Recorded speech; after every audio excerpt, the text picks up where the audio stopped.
March মাসের মাঝামাঝি আইসে এইরকম যে একটা ভয়াবহ পরিস্থিতির ভিতরে পড়বো রাতের বেলা হাইওয়েতে কল্পনাও করতে পারি দেখে মনে হয় বৃষ্টিতে ভিজে গেছে এরকম একটা অবস্থা। তবে এটুকু শেয়ার করলাম, আজকে একটা অন্যরকম অভিজ্ঞতা পাইছি। হ্যাঁ এভরিওয়ান, কি অবস্থা, কেমন আছেন সকলে? আশা করি সকলে ভালো আছেন, সুস্থ আছেন। অনেকদিন পর একটা ভ্লগ আপলোড করতেছি এই চ্যানেলটায়। আর আজকে হচ্ছে আমি এখন আছি পদ্মা সেতুর উপরে। কোথায় যাচ্ছি কি যাচ্ছি সেটা শুরু করব, তার আগে চলেন, যেহেতু রাইডটা ঢাকা থেকে শুরু করছি, ঢাকা থেকেই ভিডিওটা স্টার্ট হোক, আবার এখান থেকে আপনাদের সাথে যুক্ত হচ্ছি। এখন বাজে হচ্ছে রাত 2:41। আমি এখন কমিউনিকেটরটা কানেক্ট করে নিব, ব্লুটুথটা অন করি। এখন রওনা করার কারণ হলো একদম ভোরে ভোরে হচ্ছে ঢাকার ভিতর থেকে বের হব, স্টে করে সকাল হয়ে গেলে হাইওয়েতে উঠে যাব। এর জন্য রাতে যেহেতু ঘুম হবেই না, এখন বের হয়ে গেলাম। তো চলেন আগানো যাক। আমাদের বাংলাদেশের একটা প্লাস পয়েন্ট কি জানেন, যত গরমকালই হোক না কেন, সকালবেলা বা এই যে রাত 3টার পর থেকে 2:30টার পর থেকে বের হবেন, ভোর 5টা থেকে 6টা পর্যন্ত ঠান্ডা থাকে। গায়ে যে বাতাসটা লাগে রীতিমতো জ্যাকেট গায়ে দেওয়ার মতো বাতাস। তারপরে যখন গরমকাল হয় তখন রোদ যত উঠে তত আস্তে আস্তে করে গরমের পরিমাণটা বাড়তে থাকে, ভাবসা হয়ে যায় আবহাওয়া। কিন্তু এই সকালবেলাটা বা ভোর রাতে যে একটা ঠান্ডা আবহাওয়া, এটা যত গরমই পড়ুক না কেন এটা কিন্তু কখনোই যায় না। এটা একটা মজার ব্যাপার, ভালো দিক খুবই। কিন্তু দুবাইয়ে যখন ফুল গরম থাকে তখন যেটা খেয়াল করলাম, ওদের রাত আর দিন নাই।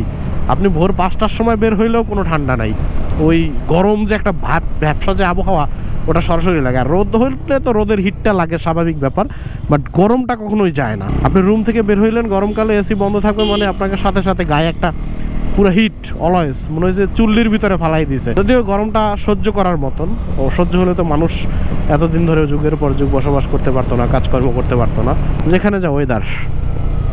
আসছি পদ্মা সেতু প্রাঙ্গণে। এখানে একটা ব্যাপার, সেটা হচ্ছে যে এখনো বাইকের লেনটা এদিক দিয়ে ঢুকে তারপরে টোল দিতে হয়। এটা কোনো প্রয়োজনই ছিল না। একই কথা, আমি যাই সে আলটিমেটলি 300 মিটার বা 400 মিটার পরে আবার সেই গাড়ির সাথে মিলে যাচ্ছি। কারণ আগে সার্ভিস লেন দিয়ে পদ্মা সেতুতে চালানোর কথা ছিল বাইক, এখন সার্ভিস লেন দিয়ে চালানো যায় না। কারণ সার্ভিস লেনে অলওয়েজ এই দাঁড়ানো থাকে, তারপরে ওই যে প্লাস্টিকের ইয়াগুলো দাঁড়ানো থাকে, এবং অলওয়েজ পদ্মা সেতু মেনটেনেন্স চলে। এই যে মোটরসাইকেল লেন, এই যে এত দূর আমরা যে ঘুরেটা যাচ্ছি, এটা কোনো প্রয়োজনই ছিল না। বাইকারদের কোনো সমস্যা নাই, বাট আমার মনে এটার কারণে অসুবিধা তাদেরই হচ্ছে। এই যে এইটুক জায়গা, জাস্ট এখান থেকে এইটুক জায়গা 100 মিটারও হবে না। আসার পরে এই যে আমাদের ঠিকই একটু সার্ভিস লেন দিছে, কিন্তু সার্ভিস লেন না দিয়ে ওই রাস্তা দিয়ে দিলেও হইতো। এবং গিয়ে সামনে টোলটা শেষ হওয়ার পরে আবার রাস্তার সাথে মিলে যাব। এই হচ্ছে এখানের ব্যাপারটা। যাক, তারপরও বাইকাররা তো আবার কখনো শৃঙ্খলা করে ঠিক নাই, এর জন্য তারা এখনো বিশ্বাস করতে পারতেছে না বাইকারদের। আর আসলে তো ঘটনাটা তাই, সবাইকে বিশ্বাস করার মতো অবস্থাতেও নাই,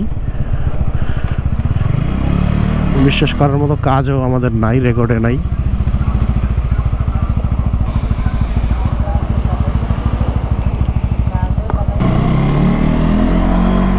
তো ঘটনা হইলো, আমি যাচ্ছি এখন একটু বরিশালে। বাজে রাত 3টার বেশি, 2:30টার সময় রওনা করছিলাম ঢাকা থেকে।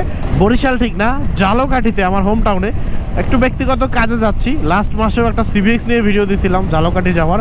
আর এই যে আজকে অনেকদিন পরে আবার ভিডিও আপলোড করতেছি। এটা মনে হয় আমার এই ট্যুরিং লাইফের, যেখানে আমি বাংলাদেশে বাইকিংয়ে ট্যুরিং থেকে রিটায়ার্ড করে ফেলছি। মানে আমি কিন্তু বাইক নিয়ে এখন আর আগের মতো ট্যুর করি না, অথচ আমার জীবনে এই প্রথম আমি স্পোর্টস বাইক নিয়ে ট্যুর করতেছি আমার হোল লাইফে। এবং আমার এত ট্যুরিংয়ের ভিতরে, যেখানে 64 ডিস্ট্রিক্ট আমি ফাতা বানাই ফেলছি, যেখানে বান্দরবান, ডিম পাহাড়, রাঙামাটি, খাগড়াছড়ি কিচ্ছু বাকি নাই, সেইখানে আমি এই প্রথম স্পোর্টস বাইক নিয়ে ট্যুর করতেছি, তাও হোন্ডা সিবিআর।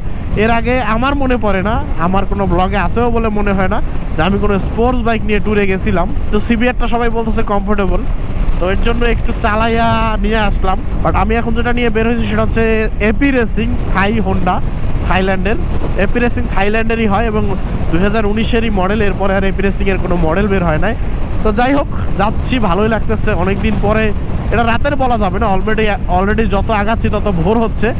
তো আমি এখন আর রাতে রাইড করি না, এটা ভোরের রাইড বলা যায়, কারণ 3টা 3:30 বেজেই গেছে। একটু পরে হচ্ছে সেহরি সময় হয়ে যাবে। যমুনা সেতুর লাইটগুলো লাল, এর জন্য দেখতে সুন্দর লাগে। শুধু তাই না, বিশ্বের অনেক কান্ট্রিতেই ব্রিজ বা রাস্তার লাইটগুলো একটু লালচে ধরনের থাকে। মানে আগের সেই আদি আমলের লাল না, আর একটা আলো আছে, ওটা ঠিক লালও বলা যায় না, ওই কালারটা ঠিক আমি বলতে পারতেছি না, এরকম কালার। কিন্তু এইটা পদ্মা সেতুতে সাদা আলো দেওয়ায় রাস্তাটা সুন্দর লাগতেছে, বাট এই ভিউটা সুন্দর লাগতেছে না। লাল লাইট হইলে ভিউটা সুন্দর লাগে, একটা অন্যরকম ব্যাপার স্যাপার থাকে। পার হওয়ার পর একটা কথাও বলি নাই, এত পরিমাণ ঠান্ডা, মানে আমি ওই পাশে বসে কাঁপতেছিলাম আর এই পাশে বসে আমার অবস্থা কি হয়েছে তাহলে বুঝেন। ব্রিজ পার হওয়ার সাথে সাথেই সে অন্যরকম একটা ব্যাপার স্যাপার, মনে হচ্ছে কোনো একদম মাঘের শীতের ভিতরে পড়ছি, বাপ রে বাপ। যাই হোক, এখন হচ্ছে আমি ভাঙার কাছাকাছি চলে আসছি। ভাঙা গিয়ে কোথাও যাই একটু চা খাবো, চাটা খাওয়ার পরে তারপরে হচ্ছে আবার রান্না করবো, কারণ একটু গরম হইতে হবে। অনেক ঠান্ডা লাগতেছে, গলা টলা সব বসে গেছে, নাক বন্ধ হয়ে গেছে, এমনিতেই ঠান্ডা লেগেছিল, তার উপরে পড়লাম। মানে আবার চালাইছি হোক না, আস্তে চালানো যায় না এই রাস্তায়, ফাঁকা রাস্তা তো এত আস্তে চালানো যায় না, ঝামেলা। যাই হোক, সামনে ভাঙা গোল চত্বর, ওখান থেকে আমি বামে ঢুকে যাব বরিশালের দিকে। কি যে একটা পরিস্থিতির মুখোমুখি হয়েছি আপনাদের বলে বোঝাইতে পারবো না। এত পরিমাণ ঠান্ডা লাগছে, তার উপরে এত শীত, মানে এই জিনিসটা আপনারা ফিল করতে পারবেন না। মার্চ মাসে আমার লাইফে এই সময় এত শীত আমি কখনো পাই না। গরম পড়ে যায় কিন্তু এত ঠান্ডা, মানে রীতিমতো কাঁপুনির শেষ পর্যায়ে চলে গেছে। আমার ঠান্ডায় মাথা ব্যথা শুরু হয়ে গেছে অলরেডি, কারণ আমি তো জানি ভাই এখন তো শীত পরার কথা না। আমি জ্যাকেট পরছি, জ্যাকেটের নিচে হচ্ছে আমার নর্মাল গেঞ্জি পরা, এটা আমি গরমকালেও পরি, শীতের সময় আর একটু বেশি প্রোটেকশন নেই। বাট এখন তো শীতকাল এরকম থাকবে সেটা আমি কল্পনা করতে পারি না। আর রাস্তায় অসম্ভব কুয়াশা, মাঝে মধ্যে এত কুয়াশা যে সামনের 2 হাত পর্যন্ত দেখা যায় না, এরকম একটা পরিস্থিতির মধ্যে মাঝে মধ্যে পড়তে হয়।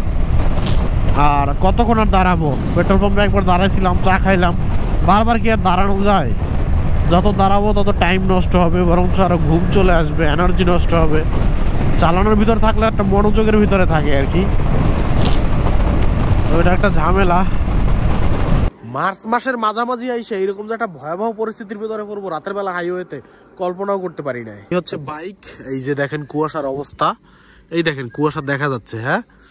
আর আমি এখন এখানে দাঁড়াইলাম আর একটু জাস্ট রিল্যাক্স হওয়ার জন্য, মানে আমি এত ঠান্ডা লাগতেছে, গরম হওয়ার কোনো ওয়ে নাই। আর এখন খুবই ভয়াবহ পরিস্থিতি, মানে প্রচণ্ড ঠান্ডা লাগতেছে, আমার কিছু সহ্য হচ্ছে না ঠান্ডার, কিন্তু কিছু করার নাই। জ্যাকেট পরা আছে, দেখেন রাইডিং জ্যাকেট কত মোটা, কিন্তু কাজ হচ্ছে না। কি পরিমাণ ঠান্ডা আপনি জাস্ট আশেপাশের পরিবেশটা দেখেন, এই যে, তাইলে বুঝতে পারবেন। ওই দিকটা কিন্তু কুয়াশায় ভরা, এই যে, এই হচ্ছে অবস্থা। যাই হোক, একটু রেস্ট নেই, একটু ব্যায়াম করি, গরম হই, তারপরে আবার রাইড শুরু করব। আমার ফুয়েলের কাটা লাফানো শুরু করছে, তো ফুয়েলটা নিয়ে নিব, রিস্ক নিব না, ফুয়েলটা নিয়ে নেব, কারণ যত ওদিকে সামনে আগাবো তত ফুয়েলের কোয়ালিটি খারাপ হইতে থাকবে, ভালো কোয়ালিটির ফুয়েল পাওয়াই যাবে না। 500 টাকার ফুয়েল এখান থেকে নিয়ে নিই, ফুল ট্যাঙ্ক ফুয়েল করবো না, ফুল।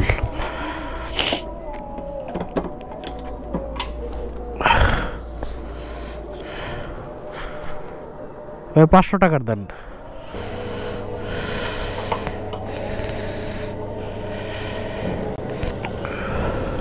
তেল ভরলাম, এখানে বসে হেলমেটের ভাইজারটা পরিষ্কার করলাম। আর হচ্ছে, ওরে বাবা, নাক দেখছেন কি অবস্থা হয়েছে, আটকে গেছে পুরো নাক, শ্বাস করতে পারতেছি না। আর ক্যামেরার ব্যাটারিটা চেঞ্জ করলাম, এই হচ্ছে ঘটনা। আর এখন বাজে সময় 5টা, এই যে আজান দিয়ে দিছে। চলেন আগানো যাক, কিছু করার নাই, অপেক্ষা করা যাবে না।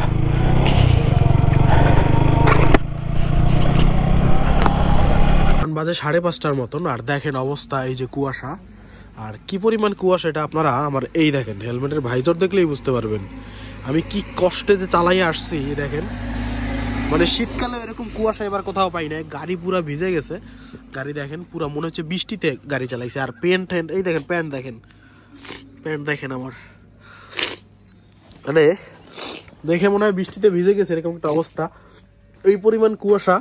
তো এখানে স্থানীয় একজনের কাছে জিজ্ঞেস করে পাইলাম যে এই কুয়াশাটা এতদিন পরে নাই, হঠাৎ করে নিম্নচাপের কারণে এই অবস্থা তৈরি হয়েছে।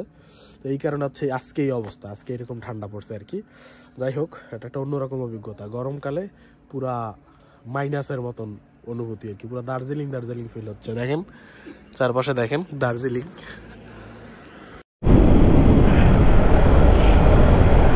সিচুয়েশনটা আপনারা কয়জনে বুঝতে পারতেছেন আমি জানি না, বাট ব্যাপারটা ঠিক হজম করার মতো না।